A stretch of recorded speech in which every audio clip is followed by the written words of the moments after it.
Hello everyone, my name is Charmaine Johnson, and today I'm going to talk to you about a famous philosopher, German philosopher from the 19th century. His name is Karl Marx. Some of you may have heard of some of the things that Karl Marx accomplished, but just a little recap of his early life before he became a philosopher. He was born May 5th, 1818 in Germany to a Jewish family who later they converted to Lutheranism. He died March 14th, 1883 in London, England at the age of 64. You may have heard of Karl Marx through the Communist Manifesto that he co-founded with another philosopher by the name of Frederick Engels. They actually met in Paris. Marx's father was a lawyer and he was very connected with a lot of people, and Marx just later met up with Frederick, and they did a lot of great things together.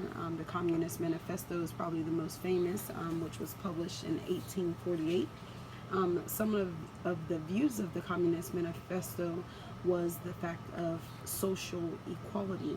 The social equality view was that workers who were the bourgeoisie, they were the working class in the industry, and then the proletariats, they actually owned the industrial facilities. Karl Marx was not very liked because he exposed the light of the fact that the workers were taking a majority of the profits when it was the workers who was doing all the work. So he wanted to basically get rid of social classes like the lower class, the upper class, and the middle class, and he wanted no private ownership of businesses. He wanted to basically the government partnering with the working class who would actually run the facilities. The owners of the actual company would get a cut, but it would be a much smaller portion than what had been previous to this whole ideology of socialism. It was from the Communist Manifesto that Marxism became known, but of course, like all famous philosophers, his greatest works were not acknowledged until after he passed away.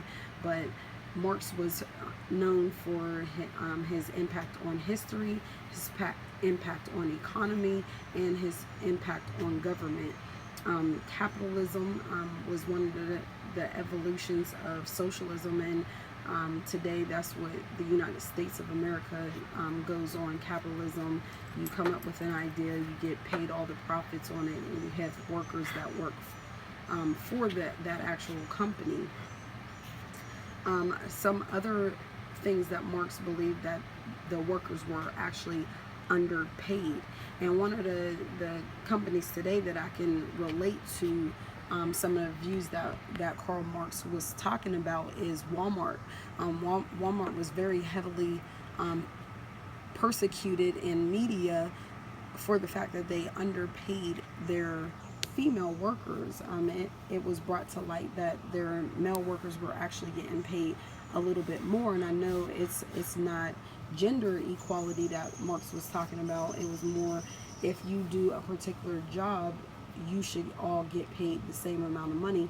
But I just felt like Walmart was like a modern day of that same philosophy, where some of the workers who contribute to the organization was getting paid way less than their value.